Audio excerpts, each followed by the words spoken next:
the best approach to take as a community to help God protect the youth? Well, there's been 2 or 3 approaches. One is to incubate them from each other. And the first type of food that spoils is the food that's been incubated. Number 2 is to have absolutely no restrictions or regulations. It's just community going wild. Right? Don't ask me. Right? The second is to teach them how the Prophet used to teach and act with men and women. We lost chivalry as men in the Muslim community in the name of being pious. We won't even open a door for a Muslim woman, and we'll feel good about it. We'll be at school. Oh, hey, Beverly, how you doing? What's up? Chilling, cool. A5A? I'm about to pledge Alpha back in the days. But then we'll see Fatima.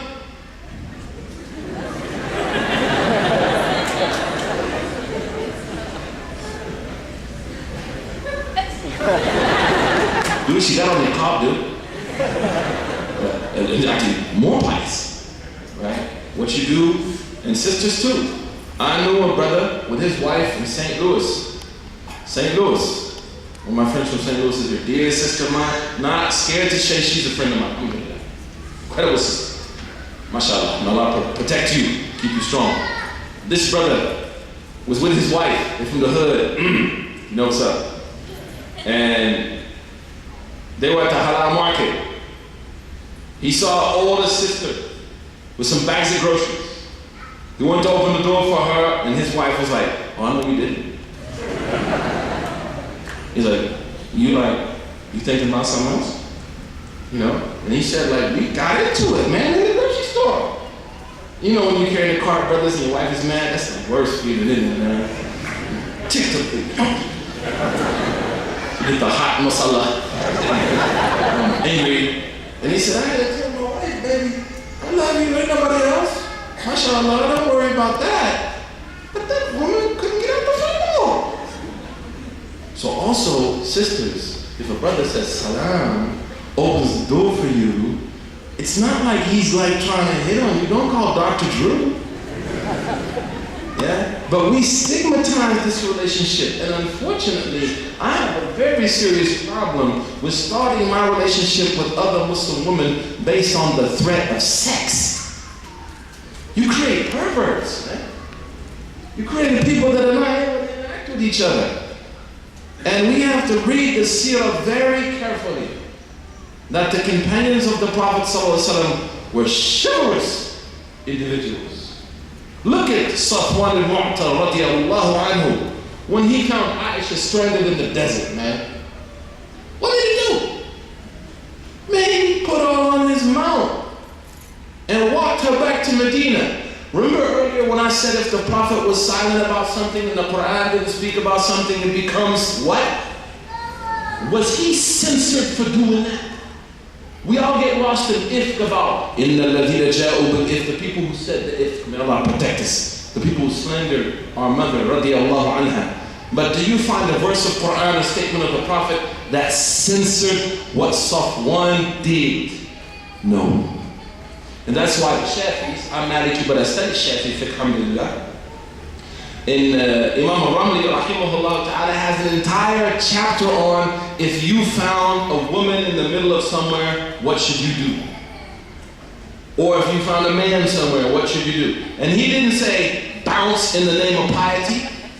It's like that movie Step in the name, that song Step in the Name of Love. We got bounce in the name of piety. Inshallah Allah ma'ak. MashaAllah, MashaAllah. Right? In fact, you might be held accountable for her death if she dies. Look at Sufyan al-Thawri radiyallahu anhu when his students came to him. And this is a sound isnad. And they said to him, Sheikh, we saw a woman fall in the market and mess up her arm. And in Kasar, she broke her arm, right? And we like left her. You know what he said to them? This is of course hyperbole, but the idea is beautiful. He said if you would have picked her up, bandaged her arm, and made dua for her, you would have been blessed. What happened to the chivalry, man? the chivalry of the community, the chivalry of the Muslims. Abu Hurairah radiallahu anhu. And that's why when we study hadith, we should study the asanid of hadith. And I'm sure Dr. Brown is going to break it down because he knows how to get down. In one of the asanid of Abu Hurairah radiallahu ta'ala anhu, there's a woman who's not mentioned. She's majhula. We know that the scholars differ about the majhula from the tabi'in. But she was from the tabi'in. She was not mentioned. But do you know how they describe her? وَكَانَتْ لَهُ صَدِيقًا.